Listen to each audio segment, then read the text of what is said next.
Hey guys, what is going on? It is Dunbar Snackbar here with MLB 2K12 and my player mode with Chris Rose, which means it is also time for Q&A. You provide the questions, I provide the answers, yes, in that order. But I was kind of sad because the last time I was going to do this here, I didn't get enough questions to be able to fill up a whole episode. So I'm going to try and make some of those questions from earlier with the ones that I went ahead and got on the last video that I did here, which was the Halo multiplayer one. Because, yeah, I mean, I love doing this because I feel like it's a chance for you guys to get to know me more a little bit.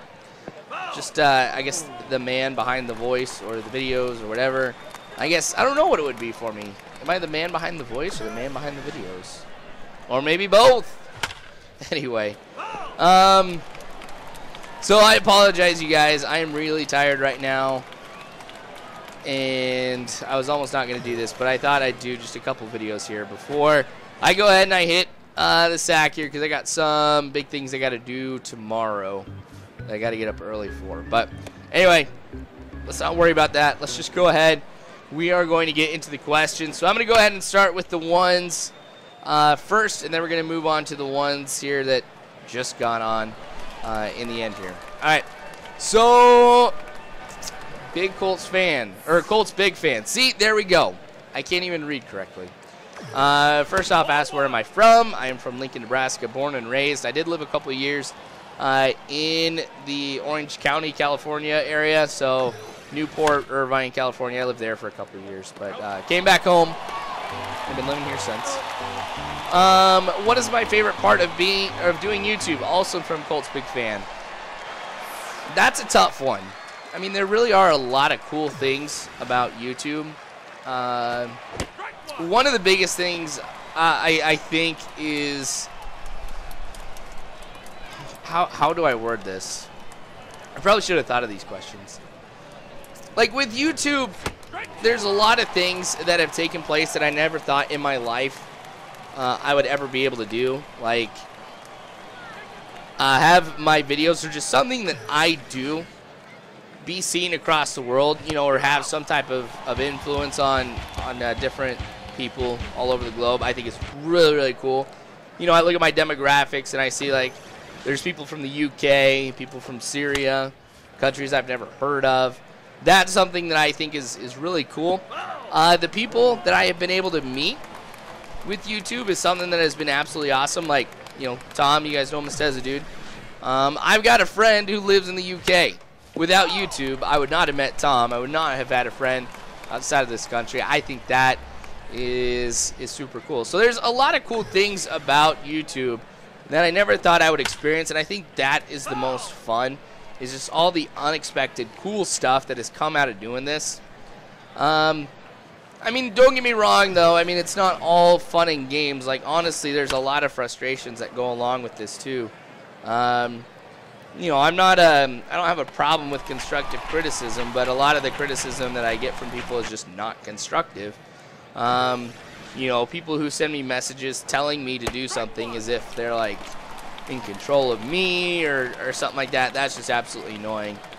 I don't know. So, I mean, it's not all fun and games, but trust me, I mean, there is a lot of cool things to enjoy when doing commentaries, which is why, you know, I think if this is something that you guys, you know, feel like this is something that you would enjoy doing, heck, by all means, go ahead. Sorry, guys. Yeah, go ahead and do it.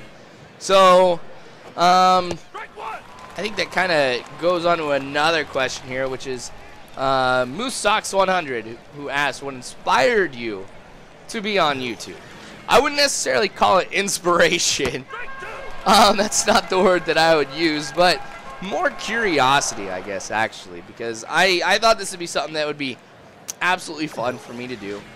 It was a way to allow me to go ahead and use the knowledge that I had from my education of communication and also mix it in with something that I enjoy doing, which is playing video games, and, you know, just have fun. I mean, I even, you know, get some money and some cool opportunities out of doing this, you know, like a lot of the machinima directors, you know, we got like Need for Speed early and stuff like that. That was actually super cool that we got that, you know, just a lot of cool things too that I thought it'd be kind of interesting to be a part of. And I actually tested it out. Like in the first couple of videos, I was just like, oh my gosh, we're going to see how people react to this. And the way that I used to do my videos is a lot different. Like if you go back and you watch some of my videos, you'll be like, hey guys, this is Dunbar Snackbar here playing MLB 2K12. You know, and it was just like all crazy because I'm so nervous while I'm doing these videos. Because I'm like, people are going to watch this who I don't even know. But also, too, I was living in an apartment at the time, and I've always worked late at night. So when I got home, I couldn't be like, hey, guys, what's going on? Like, just be super excited and stuff. So, yeah, I was kind of nervous about it at first. But it's turned out to be something that's been pretty cool. So that's why I keep doing this. And I'll do this for as long as I can. I know there's going to be a day where I'm going to be like, hey, guys, this is Dunbar. I'm just letting you know I'm retiring from YouTube or something, you know. But hopefully that's not for a ways away. But let's see. Let's go to another question here. I feel so bad, too, because with Q&A, I feel like I'm going to slaughter people's names. Who's my favorite athlete? That comes from Colvin Copram. Again, sorry, man, if I slaughter your name. But it's got to be Lou Gehrig because, and I said something like this here in the live stream about this, but Lou Gehrig, I think, is a very inspirational figure, not just from a sports standpoint, but just as a human being. Because if you know what ALS, or what's commonly known as Lou Gehrig's disease is, it's a disease that really destroys your ability to be able to use your body. I mean, if you guys know who Stephen Hawking is, Stephen Hawking has ALS. And so you think about Lou Gehrig, and he got the success that he had because of the use of his body. I mean, remember, as athletes, it's, you know, because of your athleticism and what your body can do that makes you a good, you know, ball player or whatever. So for him to get that disease, you know, meant that his career was going to be over. The thing that he had relied on to get him through his entire life, you know, his body and his athletic ability, was going to be taken from him. So on his last game, knowing, you know, exactly what was going to happen to him, and probably, honestly, fearing what lied ahead for him, because I know if I was to get diagnosed with a disease like that, I'd be absolutely terrified about a lot of things. But here he is, surrounded by his friends, Babe Ruth and some other people here. Even though Babe Ruth and Lou Gehrig kind of had a rough history for some periods here. You know, they got together as friends and celebrated Lou Gehrig's career as a Yankee.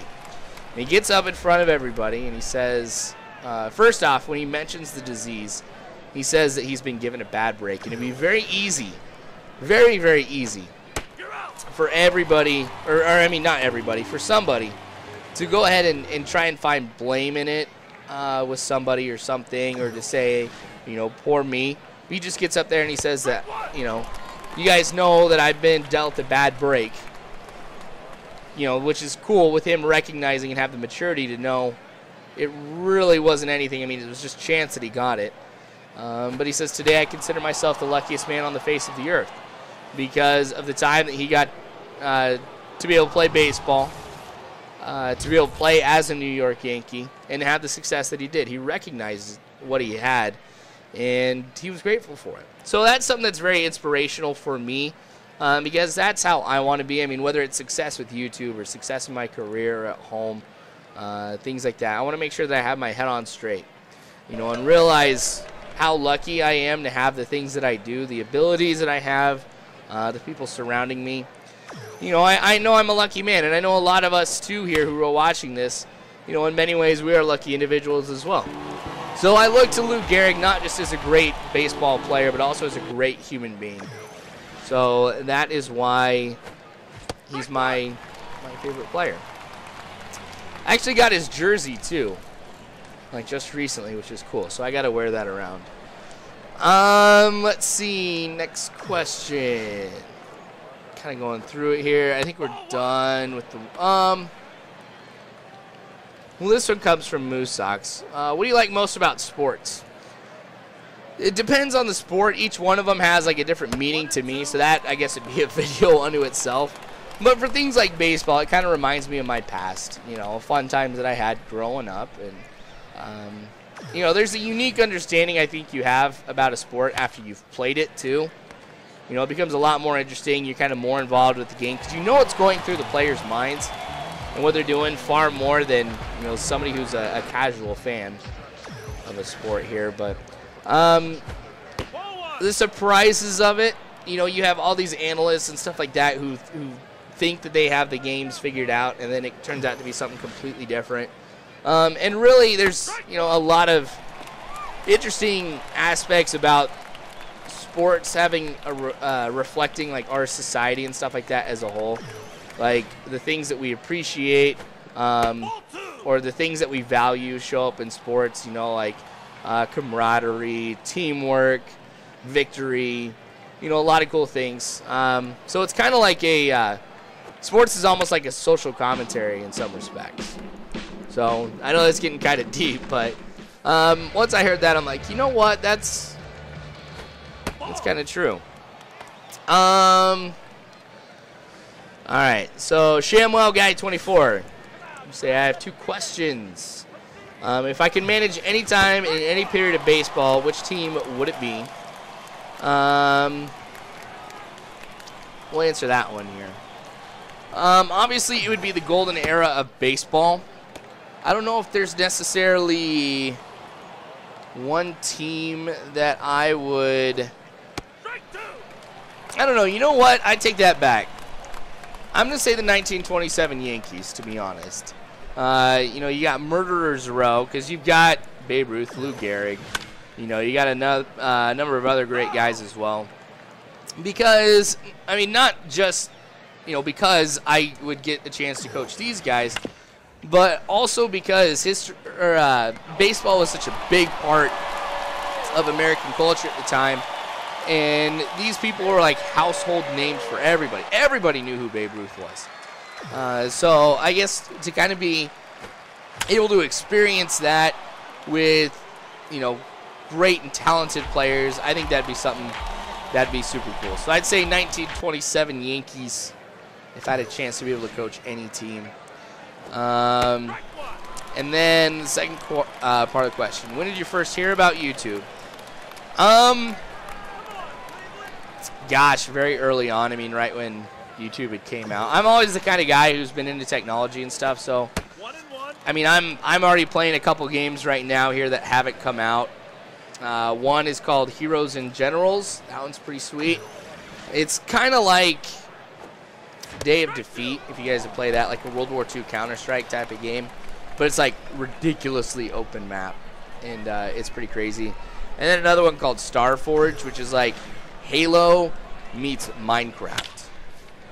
So I'll post some videos about that. But yeah, I mean, like right from the beginning of YouTube is when I first heard about it and started watching it. But unless you're meaning like when did I first hear about doing commentaries, it was actually 2010 I started watching commentaries. Like I saw a Chris Smoo video, and I feel kind of bad about this, but